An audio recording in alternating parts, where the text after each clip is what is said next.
Bonjour à tous. Bienvenue à cette conférence publique au sujet d'Agrofor. Je suis Pascale Malenfant. Je travaille au service de développement territorial de la MRC de Kamouraska, plus spécifiquement au développement de la filière mycologique. Je suis ici aujourd'hui pour animer cette conférence publique au sujet d'Agrofor. C'est une initiative de l'Institut de recherche en économie contemporaine, que je vais appeler dorénavant l'IREC, mais aussi la Fédération de l'UPA du Bas-Saint-Laurent, et le ministère des Affaires municipales et de l'Habitation, le MAMACH. Alors, vous savez, toutes les régions du Québec cherchent à se développer, à avoir une économie dynamique, à avoir des services, offrir une qualité de vie, qualité d'environnement aussi à leurs citoyens.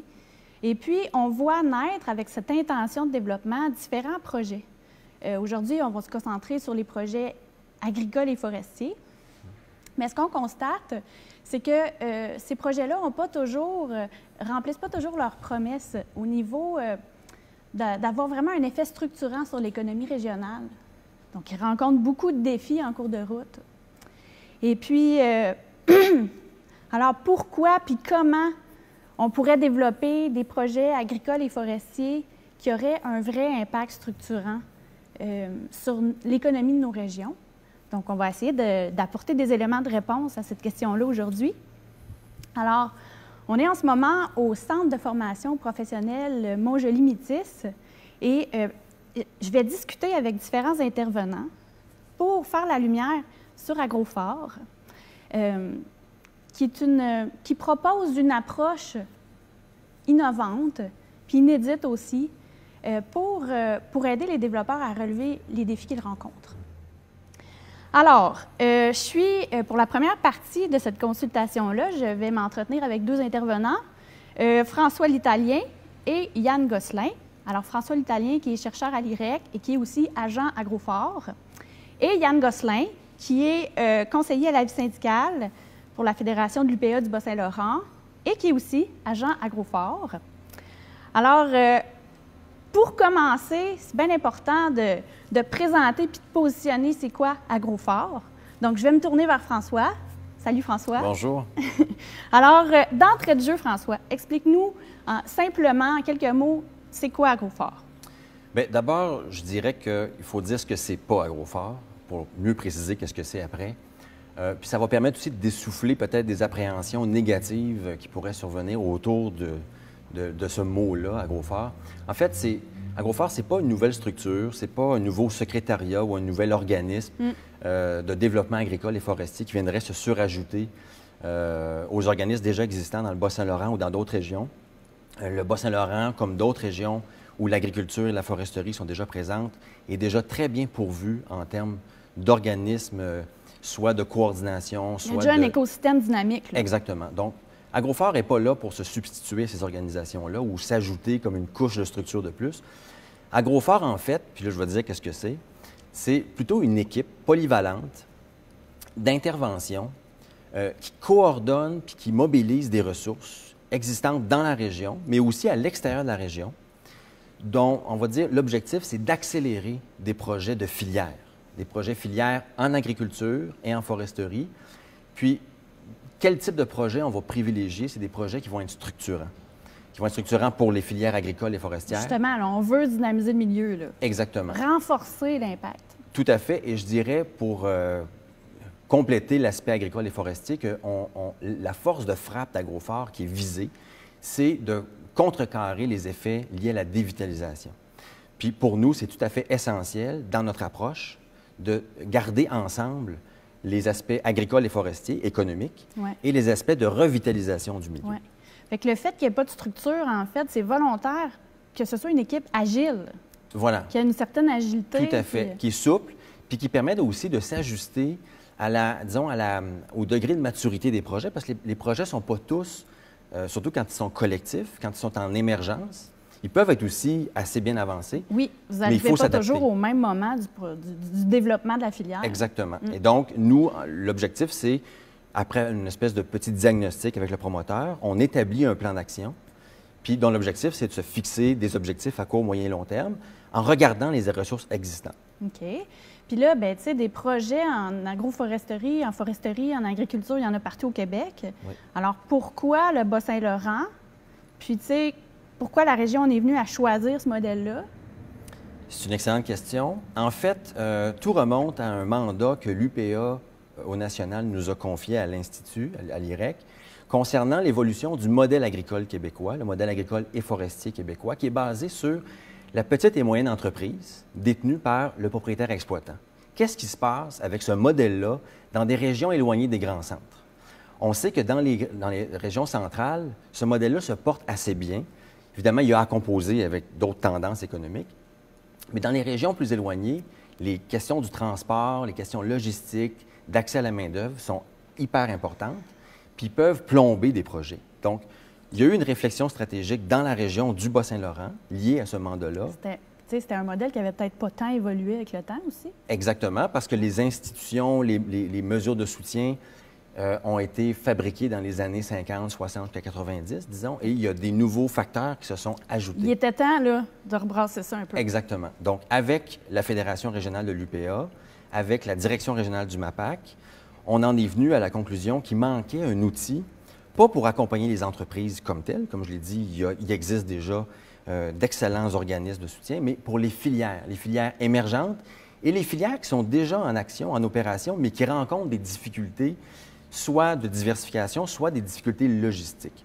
Donc, on a justement pointé ce besoin-là, et de là est née l'initiative AgroFort. OK. Donc, ça fonctionne par projet. On parle d'un accompagnement des projets forestiers et agricoles. Exactement. Bien là, comment vous faites pour sélectionner ces projets-là? Bon, alors, il fallait livrer la marchandise assez rapidement puisque on a lancé, on a mis au défi la communauté des municipalités, en fait, tout le milieu municipal du Bas-Saint-Laurent d'embarquer dans la formule puisqu'on avait établi une sorte de diagnostic, il nous manquait un outil. On a proposé au milieu municipal d'embarquer, puis ils ont répondu présent. Donc, en 2019... Fait qu'il y avait cette volonté politique de tester cette approche. Tout à fait. Puis je pense que ça, c'est peut-être quelque chose qui singularise le Bas-Saint-Laurent, où il y a une longue tradition de concertation, d'innovation sociale, de mobilisation sociale. C'est tellement vrai. Autour de l'agriculture et de la foresterie. J'étais certain que tu allais être d'accord avec ça. On le sent. Et ça, je ne veux pas non plus dire que ça n'existe pas ailleurs, mais disons que c'est une région qu'on connaît davantage. Qui est dynamique. Et donc, le monde municipal a embarqué, et par le biais d'un financement par le Fonds d'aide au rayonnement des régions, en 2 ans, il a fallu mettre en place toute la documentation, le mode de fonctionnement, le processus de travail et d'accompagner des projets en 2 ans. C'était beaucoup. Oui. Et donc, on a créé un comité régional de suivi AgroFort pour nous aider, pour aider l'équipe à pointer puis à prioriser des projets. Fait que c'était des comités locaux ou régionaux? C'est un comité régional. On ne voulait pas s'enfarger dans la bureaucratie. En même temps, on avait un souci de représentativité des projets puis de la diversité des milieux. Donc, on a convoqué plusieurs intervenants à venir nous donner des avis sur quels projets, selon eux, parce qu'ils sont beaucoup mieux placés que 2-3 personnes de l'équipe, à identifier des projets. À terme, ce qu'on aimerait, c'est que les agents locaux de développement agricole, forestier, rural, dans chacune des MRC, puissent embarquer dans la danse puis nous aider à pointer puis à prioriser ces projets-là parce qu'il y a une limite à établir un modèle qui est vraiment en survol un peu. Mais c'est un bon alignement parce que, tu sais, on n'est jamais plus près de nos défis puis de nos volontés de développement que localement, en fait. Exactement. Hein? Et ça, si le vent est bon, on espère pouvoir mettre en place un modèle de fonctionnement avec la région et avec les agents locaux de développement pour, disons, faire valoir des aspects plus stratégiques sur les filières. Parce que sur l'accompagnement de type opérationnel, les subventions, l'aide au financement, l'accompagnement opérationnel, ça, je pense que c'est quand même assez bien fourni. Mais tout ce qui est stratégique au niveau du positionnement des filières, qu'est-ce qui se passe dans le reste de l'Amérique du Nord, au Québec? C'est quoi les nouvelles tendances de consommation, les nouvelles tendances de fabrication? Là, je pense notamment à tout ce qui est la substitution des écomatériaux. Donc là, il y a un enjeu stratégique de positionnement et on pense qu'AgroFort pourrait jouer dans l'avenir ce rôle-là d'animation au niveau stratégique avec les agents locaux de développement. Fait que le dernier 2 ans a permis aussi peut-être de vous repositionner aussi dans votre façon future de vouloir accompagner le milieu? Absolument. Puis on a appris énormément de choses. C'est le propre, je pense, de n'importe quelle dynamique ou innovation sociale. On apprend beaucoup de choses. Puis parmi les choses qu'on a apprises, c'est que l'agriculture et la foresterie, ce sont des secteurs économiques qui ont vraiment des spécificités économiques particulières. Ce n'est pas des secteurs économiques comme les autres. Et si la dévitalisation continue comme elle le fait en ce moment dans le haut pays, bien là, on ne part pas avec une prise. Quand on est promoteur de projets agricoles et forestiers, on part avec 2 prises. Puis dans certains milieux, on pourrait même dire avec 3 prises au bâton. Et c'est justement à cet enjeu-là qu'on veut répondre avec Agrofor. Je comprends. Je te remercie. Merci à toi, Pascal. Bien, je vais me tourner maintenant vers Yann pour en savoir un petit peu plus sur le fonctionnement, le terrain, là, comment ça marche à Agrofor. Allô, Yann? Salut. Ça va? Oui. Alors, dis-moi, là, quand on parle d'Agrofor, on entend souvent parler d'une équipe tactique. C'est quoi exactement? Qu'est-ce que ça apporte de plus, cette équipe d'Agrofor, par rapport à l'écosystème de développement qui est déjà en place? Ouais, c'est sûr que l'équipe tactique est restreinte. C'est des personnes de l'IREC, c'est des personnes de l'UPA qui travaillent en collaboration vraiment constante. On a intégré aussi des gens du MAPAC qui participent activement. Mais nous, notre rôle comme agent de terrain, quand on parle des agents Agrofor sur le terrain, c'est qu'on s'arrange tout le temps pour avoir une vision globale de la situation qu'on accompagne, toujours en filière, okay? Pour dire, bien, oui, on pose des actions, on essaye de solutionner une problématique, d'inventer une stratégie qui va fonctionner, mais qui va toucher directement la personne. C'est sûr que les gens qui ont déposé des projets, ce qu'on appelle souvent des promoteurs, c'est une personne ou un groupe de personnes, parce qu'ils ont un défi, ils ont une particularité qu'ils veulent se positionner, se démarquer dans la filière, mais en même temps, on travaille pas juste pour cette personne-là, pour ce promoteur-là ou le groupe de promoteurs, on travaille pour que tout marche. Je comprends. Fait que là, tu sais, le projet est sélectionné, il y a un défi, il y a un enjeu qui est identifié. Là, les promoteurs sont de même, ils ont le défi, là, ils ont le nez en plein dedans.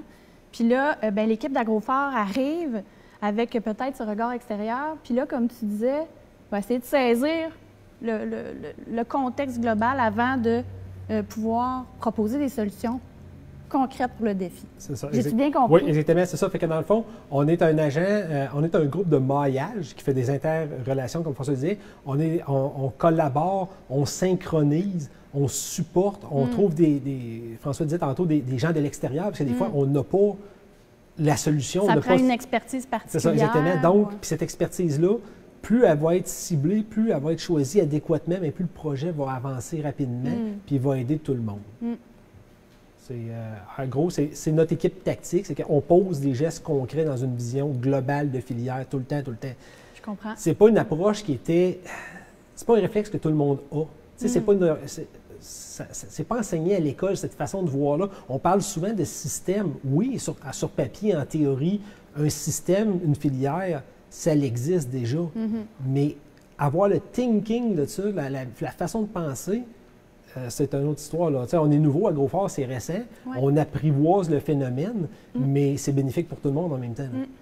Mais là, je vous entends parler de filière depuis tantôt. C'est peut-être un concept qui n'est pas si clair pour tout le monde. Est-ce que tu peux nous expliquer ou illustrer c'est quoi une filière? Oui. En peu de mots, j'essaie de te le résumer. Une filière, dans le fond, là, c'est vraiment toute la chaîne de valeur, tous les intervenants qui interfèrent ou qui touchent un produit X, Y, Z, peu importe. Donc, mettons les champignons. Bon, les champignons. Fait que là, c'est sûr que dans la filière champignons, si on part à la base, il y a ceux qui font, mettons, les reproducteurs pour les sports, pour mettre en marché des sports que les producteurs vont se servir pour faire pousser le champignon. Fait que là, la filière commence là.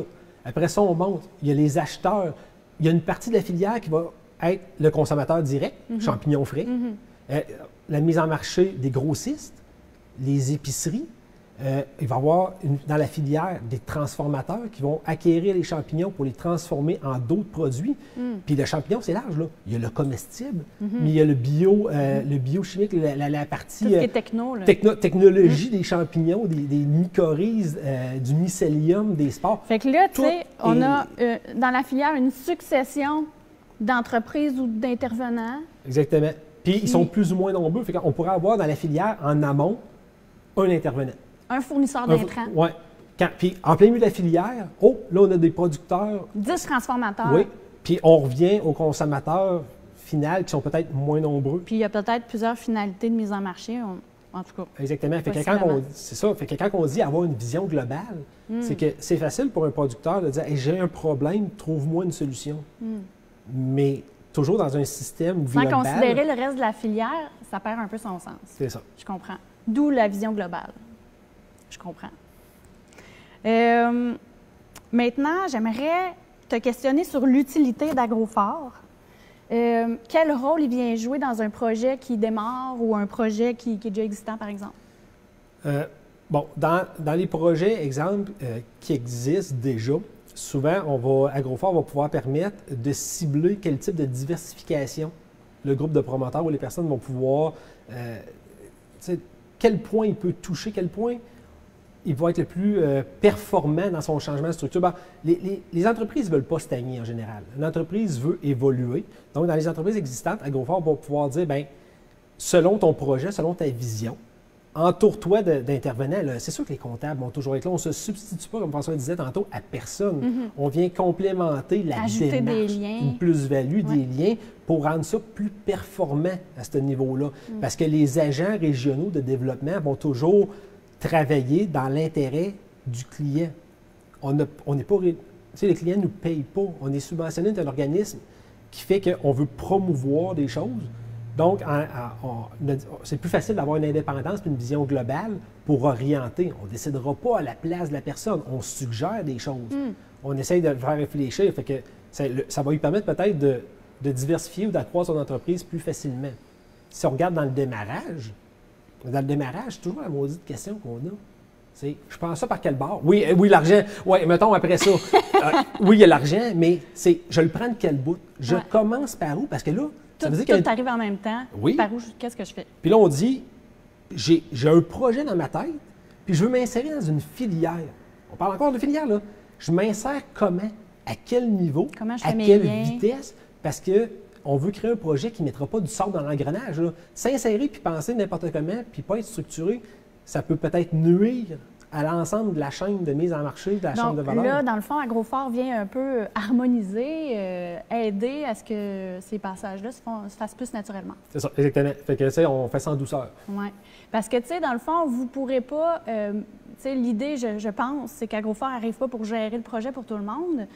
Donc, d'où l'importance, je pense, de bien préciser la contribution d'Agrofort dans le projet, là.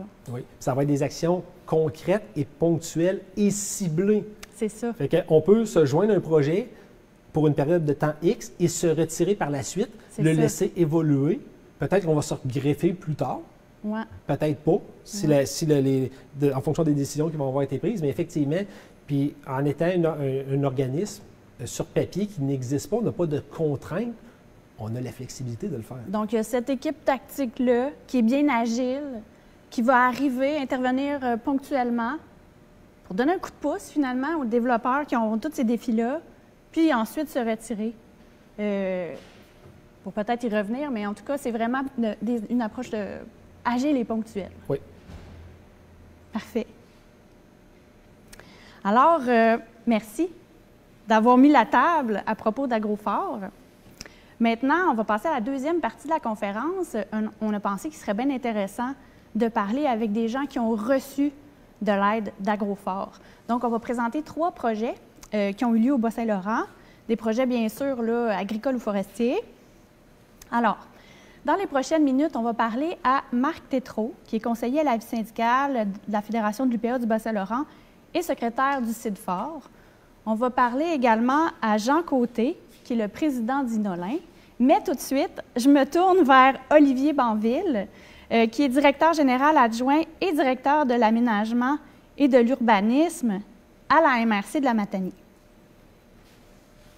Salut. Bonjour. Salut Olivier. Alors, le premier projet dont on va parler, c'est un projet qui touche à la production ovine. C'est la production de moutons. C'est bien ça. C'est bien ça, je ne me trompe pas, dans la MRC de la Matanie. Alors, Olivier, peux-tu déjà nous parler de ce projet-là? Qu'est-ce qu'il y en est? Donc, dans le fond, en Matanie, on est à l'extrême limite de l'écoumène agricole au Québec. Donc, quand on va plus à l'est, pratiquement plus de fermes. Donc, quand on perd des entreprises, souvent, ce qui peut arriver, c'est du reboisement. Donc, nous, on veut diversifier notre base agricole et l'approche par filière, c'est quelque chose qu'on a retenu dès 2014. Donc, quand on s'est fait aborder pour essayer de développer une nouvelle production, consolider ce secteur-là, qui est quand même plus facile à développer que d'autres, coûte un petit peu moins cher se lancer en production ovine qu'en production laitière, c'est quelque chose que naturellement, on a voulu appuyer, accélérer. Donc, c'est dans ce contexte-là qu'on vient s'inscrire. Puis vous aviez, je pense, une opportunité par la présence d'un éleveur là, de moutons déjà qui est sur le territoire. Oui, ça c'était une des richesses de notre territoire. Donc, dans le fond, on a une entreprise qui est spécialisée. Donc, c'est un éleveur de race pure, donc fait du Romanov. Il est exempt de maladie, Midi-Vizsla, on n'en a pas. C'est certifié diamant. Une bonne génétique de moutons. Excellente génétique. Donc, cette richesse-là qu'on avait sur notre territoire, dans le fond, on produit des animaux, mais on les envoie ailleurs au Québec ou ailleurs pour se faire... pour qu'ils puissent bénéficier à d'autres troupeaux, développer la génétique d'autres régions. Donc, comment on garde cette richesse-là localement pour bâtir une filière? Donc, c'était ça le point de départ du projet en Matane. OK. Donc là, il y a cette volonté de développer la filière ovine. À un certain moment donné, Agrofor arrive pour donner un coup de pouce. Ça a été quoi le rôle d'Agrofor dans votre projet? Donc, dans le fond, nous, on avait identifié notre désir de travailler en filière. On avait identifié le secteur ovin comme étant porteur, mais Agrofor est venu nous apporter carrément l'idée de faire une approche par filière. Donc, c'est avec Brigitte Fortin, qui est agronome dans notre région, qui ont monté un peu l'idée. Donc, on s'est fait aborder avec un projet qui était passablement déjà marché. Il y avait déjà des contacts qui avaient été pris avec le MAPAC, l'UPA, différents intervenants. Donc, nous, on n'a pas été dur à convaincre. On y a vu immédiatement notre intérêt. Et ce qui a été beau aussi là-dedans, c'est que ça a vraiment été, je vais quasiment dire, un projet clé en main. Donc, ça vient pratiquement avec une demande d'aide financière pré-remplie. Donc, on a vraiment été bien accompagnés. La mobilisation s'est faite extrêmement rapidement, facilement. Ils nous ont aussi amené à couvrir un autre besoin qu'on avait identifié. Donc, on a intégré dans notre projet de développement de la filière ovine aussi une réflexion sur l'entrepreneuriat, donc développement d'incubateurs. C'est un autre axe de développement qu'on avait ciblé. Donc, ils nous ont vraiment bien écoutés, bien appuyés, puis ils ont vraiment été avec nous à toutes les étapes jusqu'au dépôt de la demande d'aide financière. Et vous avez senti qu'il y a eu une bonne écoute, puis un choix judicieux au niveau de l'intervention. Exactement. Puis d'ailleurs, dans le cadre du projet en tant que tel, c'est l'IREC qui est notre partenaire principal. Okay. On a des partenaires locaux comme la SADC, les producteurs, mais quand même, c'est l'IREC qui nous a fourni et qui continue de fournir parce que le projet est toujours en cours, beaucoup d'accompagnement. Fait que c'est toujours en cours. Évidemment, quand on est dans le développement, on dirait que c'est jamais fini. Mais est-ce qu'on est capable, à ce stade-ci, de souligner des résultats de cette démarche, de cette collaboration avec Agrofor? Bien, au départ, le souhait, c'était de développer des entreprises spécialisées en hybridation, donc de prendre des races pures puis de faire des animaux quand même avec des qualités particulières. Donc, ça venait avec un cahier de charges assez exigeant. Ça, on a eu un peu de misère à amener des nouveaux joueurs, des gens qui n'étaient pas forcément déjà établis en production, à se lancer directement en hybridation. Là, excuse-moi, juste pour être sûr que je comprenne bien, vous recherchiez des gens pour produire des moutons? Des moutons. De la bonne façon. Exactement. En fait, on prend les meilleures caractéristiques des races pures pour faire une première génération de super moutons qu'on appelle des F1. Puis là, vous aviez tout votre cahier de charges qui est déjà établi. Bon. Exactement. Fait que ce bout-là, ça n'a peut-être pas autant fonctionné que vous auriez voulu. C'est peut-être un peu plus difficile, mais néanmoins, les gens ont quand même eu de l'intérêt. Donc, il y a des gens qui sont venus, il y a des projets d'établissement plus traditionnels en élevage commercial qui sont en cours de développement. Puis, on a quand même aussi réussi à atteindre l'objectif de garder les animaux sur notre territoire et un peu au-delà. Donc, ça, c'était un enjeu? Bien, c'est toujours dans l'idée que si on a un éleveur de tête, l'idée, c'est de valoriser les animaux que lui produit pour développer les troupeaux de la région. Donc, on n'a peut-être pas réussi encore à développer des hybrideurs en Matane, mais on a quand même réussi à garder les animaux. Donc, et certains sont allés aussi dans la MRC de la Métis puis dans la MRC de la Matapédia. Donc, on voit exactement, on voit quand même qu'il y a un réseau qui se construit. C'est super. Donc, cette partie-là du projet, c'est quand même une belle réussite. On aurait aimé avoir plus d'entreprises, mais bon, on continue à travailler. C'est toujours plus long qu'on voudrait. Exactement. Puis, les efforts qui sont investis maintenant vont payer aussi possiblement plus tard. C'est sûr. Puis en plus de ça, bien, en animant le groupe, en faisant de l'accompagnement, bien, on a pu découvrir l'état réel du parc de bâtiments excédentaires qu'on a sur notre territoire. C'est quoi l'actif qu'on peut valoriser? On a connu leurs besoins de formation, donc on leur a organisé des conférences en ligne où le taux de participation du milieu était excellent. On a expérimenté des stages. On a fait un programme pilote pour être capable de développer les compétences en entrepreneuriat des gens qui voulaient se lancer en production. Ça a bien marché, c'est devenu un de nos programmes réguliers. Puis toutes les initiatives qu'on a faites d'intéressement pour ce qui est de l'agriculture en Matali, bien, on a quand même des gens qui sont venus nous voir. Puis il y a quand même des gens aussi qui se sont établis sur notre territoire.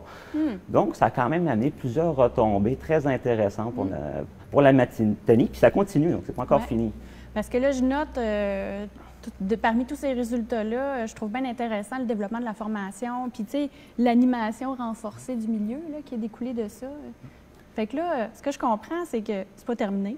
Non, il en reste pour au moins jusqu'au 31 décembre. Et ensuite de ça, bien, forcément, le mouvement est parti. La filière continue. On a un service de développement agricole, on a des agents sur le territoire, donc forcément, les gens vont continuer à les accompagner. Puis j'espère que toutes les rencontres qu'on a faites, toutes les graines qu'on a semées partout dans la province, dans les ITA, les maisons de formation, bien, vont continuer à germer, puis qu'on va continuer à arroser ça, puis tranquillement, pas vite, on va voir les fruits de nos efforts. C'est beau.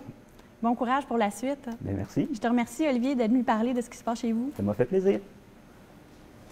Alors maintenant, on va passer au deuxième projet qu'on voulait vous présenter. En fait, c'est un projet qui touche Inolin. C'est la filière du lin dans la MRC de la Métis. Alors, je vais accueillir Jean Côté, qui est président d'Inolin. Salut Jean. Bonjour. Ça va bien? Très bien. Oui.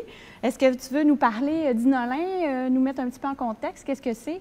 Bien, Inolin, c'est une coopérative de solidarité qui a été formée par un ensemble de producteurs. On est 5 administrateurs, on a des administrateurs, puis des membres utilisateurs, puis des membres de soutien pour avoir du mouvement dans notre organisation.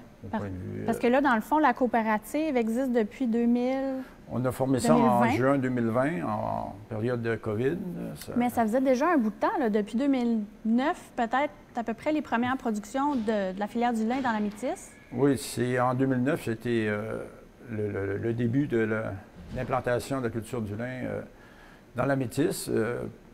Une nouvelle génération, parce qu'historiquement, dans les années 30, 40, il y avait du lin. Dans le Bas-Saint-Laurent, c'était une culture qui était vraiment développée. Mais ça prenait tout ça en sens de ramener ça chez vous? Parce que dans l'historique, c'était une des régions qui avait la meilleure qualité de fibre au niveau provincial. Intéressant. Puis là, il y a combien de producteurs de lin à peu près chez vous? Bon an, mal an, entre 10 et 12 producteurs qui produisent différents volumes, là, au point de vue, surtout pour la grain. C'est un bon réseau. La graine de lin et ensuite pour la fibre qu'on essaie de développer. Parfait. Donc, la graine de lin, ça va. Vous êtes en train de développer la fibre. Donc, dans les dernières années, je pense qu'il y a eu plusieurs essais et études pour ça. Oui, on a créé une certaine expertise en région qui n'existait pas ailleurs, au point de vue rouissage et développement de la fibre de lin. Parce que c'est beau la récolte de lin, mais c'est pas juste la paille de lin. Ouais. Il y a une méthode de rouissage qui se fait au champ. Et ensuite, pour prévoir la qualité de la fibre, il n'y a pas de livre, c'est pas écrit dans les livres comme tel. C'était une question de pratique, puis le coup d'œil qui fait la différence entre la qualité, puis quand le rouissage est prêt pour être récolté. Là, ce que je comprends, c'est que c'est toute une expertise là, qui a été développée chez vous pour la culture du lin. Oui, avec différents partenaires. Justement, des partenaires nous en avons... Voulez-vous les nommer? Oui, s'il vous plaît. Allez-y. Oui, c'est ça. Dans la région, depuis 2009-2010, on a plusieurs partenaires. On a les producteurs de grains de l'Est du Québec. On a la Métis en affaires, c'est le nouveau nom du CLD de la Métis. Oui. MRC de la Métis. La firme Écosphère qui nous suit depuis les débuts, depuis l'implantation de la culture du lin. La Coop Purdel, le MAPAC, le CFP de Montjoly Métis, où est située notre usine de défibrage présentement.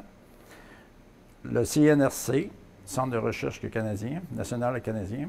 La Fédération de l'UPA du Bas-Saint-Laurent et le syndicat local de l'UPA de la Métis. OK. Donc là, la filière a débuté depuis 2009. Plusieurs essais et études dans les dernières années qui, je pense, ont permis de valider la rentabilité de la production du lin. Mais à un certain moment donné, puis la création de la coopérative en 2020, puis là, à un certain moment donné, il y a Agrophare qui arrive pour prêter main forte. Comment ils ont contribué exactement à votre projet? Bien, en créant Inolin, on cherchait une entité pour pouvoir travailler dans la filière lin. Ça fait qu'on a eu une entente avec le Centre de recherche national canadien de louer leurs équipements pour une bonne période. OK. Eux, ils étaient dans leur recherche, ils devaient avoir comme terminé leur recherche. Il n'y avait plus bien besoin de l'équipement. Ben, c'est Puis ça. vous autres, vous en aviez vraiment besoin. Ben, c'est ça. Au point de vue provincial, il n'y a aucun équipement qui existait à part celui-là du CNRC. OK. Ça fait qu'on a eu cette entente. Puis là, c'est beau avoir l'entente, mais il fallait déménager l'équipement dans la métisse. OK. Fait que c'est là qu'Agrofort est arrivé dans le bon temps pour le déménagement au complet de l'équipement. Et avec l'aide d'un de ses partenaires, Simplex, ils ont contribué à l'achat d'un conteneur pour l'installation de l'équipement du CNRC et tout le système électrique qui vient avec ça. OK. Et le transporter jusqu'ici à Montjoli, OK. au centre de formation professionnelle. Ça me donne l'impression que ça s'explique en seulement 2 phrases, mais qu'en réalité, c'était toute une logistique faire ça. Oui, mettons que il y a eu des embûches. Bien, on était toujours dans la période de COVID. Ça En fait plus. que ça a retardé différentes étapes à passer. Ça fait. Mais on réussit toujours. Ces petits trains va loin. Bon. Fait que là, ce que je comprends, c'est qu'il y avait un gros défi pour ramener la machinerie, le défibreur, je pense, plus près des producteurs. C'était compliqué. Agrofort est arrivé, a amené cette aide très ponctuelle pour aider à la logistique, pour ramener l'équipement, puis je suppose tout s'assurer que ça fonctionne aussi. Et puis ensuite, c'était fini, ils se sont retirés. C'est ça? Bien, Agrofort, ce qu'il y a eu de beau, ils se sont adaptés à le groupe de partenaires que j'ai nommé tantôt, OK. sans brouiller les cartes ou prendre en charge le fonctionnement de l'équipement et de la structure. Ça fait qu'ils nous ont aidés au déménagement. Puis présentement, bien, on n'a pas eu besoin ultérieurement De plus de pour plus l'instant. pour l'instant. Mhm. Fait que dans le fond, ça a bien marché, Oui, ça a très cette bien marché. collaboration-là. Parce qu'au point de vue économie de temps et d'argent que ça aurait pu nous coûter, nous, on est à l'extérieur de la région de Montréal. Fait que Ouais. commencer à créer des liens pour le déménagement de cet équipement, ça aurait été très dispendieux. Je comprends. Bien, merci Merci, d'être venu partager ça avec nous aujourd'hui. pas de problème. On va maintenant accueillir Marc Tétrault. Alors, avec Marc, on va parler du 3e projet qui a reçu l'aide d'Agrofort. C'est le projet du CIDFOR. Qu'est-ce que c'est? Les lettres, ça veut dire Société d'investissement et de développement forestier. Puis ce que je sais aussi, c'est que ça agit sur l'ensemble du Bas-Saint-Laurent, avec les producteurs forestiers. Bien, on va en parler avec Marc, qui est conseiller à la vie syndicale pour la Fédération de l'UPA du Bas-Saint-Laurent et qui est aussi secrétaire du CIDFOR. Alors, salut Marc. Bonjour. Ça va bien? Très bien.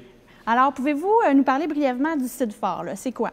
Bien, CIDFOR, comme vous avez fait mention, c'est avant tout une compagnie d'investissement qui a été mise en place par des producteurs forestiers de l'ensemble du Bas-Saint-Laurent. Puis, une compagnie d'investissement qui est née d'une situation de crise. Donc, c'est vécu au Bas-Saint-Laurent dans le passage des années 70-80, notamment l'usine de Cabano. Donc, l'usine de Cabano... Oui. Fait que c'est né dans le Témis. C'est ça, vivait une difficulté. Puis, pour relancer l'entreprise, on avait demandé du financement des producteurs et c'est la voie qui a été choisie à l'époque pour pouvoir investir et sauver l'entreprise. OK. Fait que là, dans le fond, je retiens là, que c'est les producteurs forestiers qui sont derrière le CIDFOR.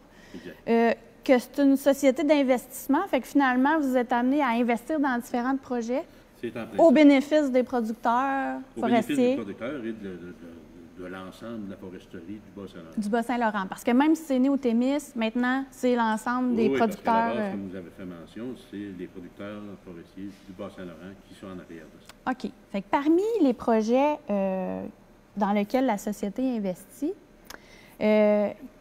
pour quel projet vous avez sollicité l'aide d'Agrofort?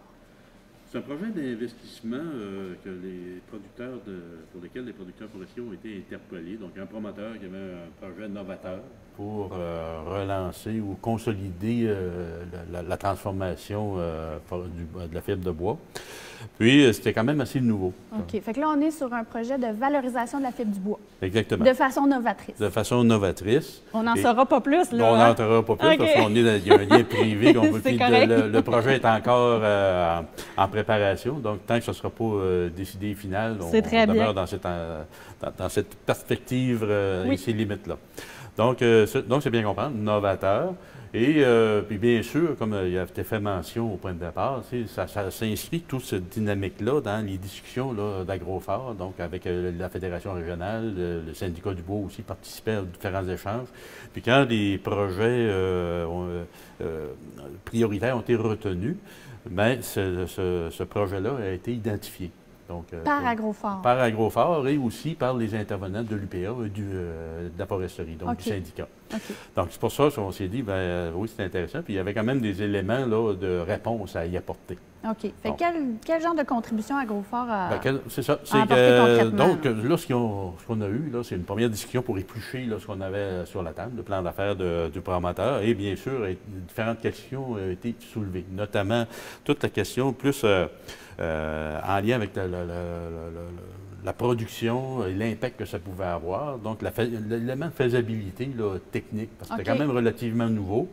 Personne autour de la table s'était présenté. Fait que là, vous êtes dans un développement au niveau de la transformation de la fibre de bois qui est tellement novateur que là, vous aviez même des doutes au niveau de la faisabilité. Faisabilité ou l'impact que ça pouvait avoir. OK. C'est plus ça. L'idée était bonne. Personne n'est contre l'idée, mais ce qui était sur la table, est-ce que ça tient la route? Puis c'est vraiment, là, il y a des retombées structurantes pour l'industrie, mais aussi pour les producteurs.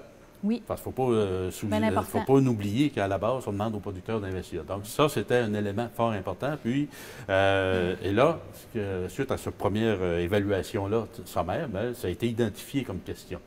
Et l'avantage de Sitfort pas de Sitfort, mais d'Agrophare, a été de nous dire, bon, bien, regardez, il y a une question précise, donc bien identifier la question, et après ça, de trouver une ressource pour pouvoir y répondre.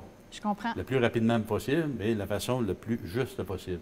Et ce que ça a permis, dans ce cas-là, c'est vraiment je n'ai pas peur de le dire, c'est comme ça, d'aller chercher une sommité dans ce secteur-là au Québec, qui était connu et reconnu de tous, puis vraiment de pouvoir l'interpeller, puis de lui demander d'évaluer, jeter un regard sur le projet sur lequel on avait à regarder, puis d'avoir son avis. Donc, si on y va ou pas. Et surtout dans cette perspective, quand on se lance dans ce projet-là, pour assurer les producteurs, puis pour ne pas se perdre indûment là, dans la réflexion, c'était d'un principe de go, no go. Donc, on le décortique étape par étape. Avec des étapes. Ça fait qu'on pose des questions. Si c'est pertinent, on continue. Si la réponse est non, bien, on arrête là. Je comprends. Fait que là, dans le fond, Agrophare est arrivé. Ils ont pris le temps de bien comprendre le contexte. Donc, il y a eu un premier regard de porter sur la faisabilité de votre projet. Puis ensuite, ils ont vraiment identifié des défis là, sur lesquels il allait... Des défis ou des éléments pour lesquels il restait des questions là, précises à ensuite, ils ont fait la mise en relation avec quelqu'un qui est vraiment venu vous aider dans votre développement. C'est ça. Donc, pour ça, dans les sommités, on l'a eu, je ne cacherai pas qu'on a eu une personne très compétente à peu de frais. Je pense que c'est ça fait qu'il y a une économie de coûts aussi. Là. Oui, de coûts et de temps. Puis, parce qu'il y a eu aussi l'installation d'un cadre là, avec les go-no-go. Les go-no-go, on y va, puis ça s'est fait là, en 2-3 rencontres. C'est quand même c'est efficace. Oui. Ouais. Ça, c'est un premier élément. Puis pour la suite des choses, une fois que la partie, là, la pré-analyse a identifié certaines questions, on a poursuivi là-dessus. Donc, l'élément, oui, c'est structurant, c'est intéressant, il y a un impact et ça tient la route. L'autre, bien, si on regarde, c'est plus pour la suite des choses, parce que là, ce qu'il faut comprendre, c'est la demande d'investissement qui est demandée est au-delà de la liquidité de Sitfort actuellement. Donc, c'est toute la question, comment est-ce qu'on va, au niveau de Sitfort, chercher cette liquidité. Il y avait une stratégie financière. Une stratégie financière en arrière de ça. Puis là, bien, la deuxième étape, puis ça, avec un autre organisme, c'est comment on répond à ça. Je comprends. Donc, vous toujours le projet, on le poursuit sur le principe de marche d'escalier et toujours à l'étape go, no go. Et là, on est rendu à cette deuxième étape-là. Est-ce qu'on a quelque chose à rajouter par rapport aux résultats de cette collaboration-là? Bien, moi, je vous dirais, là, c'est encore le revenir. Le deuxième consultant, parce qu'on fonctionne toujours avec des consultants externes, donc qui sont hors de l'équipe d'Agrophare, mais c'est toujours l'idée dans le même scénario d'aller chercher, je pense, la bonne personne pour les bonnes questions. C'est la mise en relation, la mise en relation, qui change je pense tout. que c'est ça qui est à retenir. OK. En tout cas, dans le cadre du projet dans lequel on est, là, de Sylphare, c'est vraiment ça, puis l'efficacité. Parce que très honnêtement, le temps que ça nous a repris à bien postuler cette question-là. Des fois, se confronter avec d'autres, on s'éveille sur d'autres choses. Donc ça, c'était des gens externes qui nous ont sensibilisés à ça. Le deuxième, le plus important, c'est de trouver les ressources pertinentes pour les questions précises. Ça, je vous avouerai que ça peut être toute une gymnastique. Ça a vraiment aidé. Ah oui, ça, c'est convaincu de ça. Je comprends. Bien, merci beaucoup Ça fait d'être plaisir. venu partager ça avec nous. Marc Tétrault. Mais je terminerai en faisant quelques remerciements. Bien, je remercie chaleureusement tous les intervenants qui sont venus aujourd'hui pour nous parler d'Agrophare. J'aimerais remercier aussi le CFP Montjoly-Métis de nous avoir accueillis avec le beau tracteur. J'aimerais remercier aussi les efforts de web diffusion parce que bien que c'était diffusé sur la page de l'IREC, c'était aussi relayé par la MRC de la Matanie et le CRDT, c'est-à-dire le Centre de recherche en développement territorial. J'aimerais ça remercier aussi toute l'équipe qui a fait en sorte que cette conférence publique a pu avoir lieu. Et puis enfin, merci à vous autres, le public qui avait été là puis qui avait pris un petit peu de votre temps pour approfondir votre connaissance d'Agrophare. Alors merci, puis on vous souhaite une excellente fin de journée.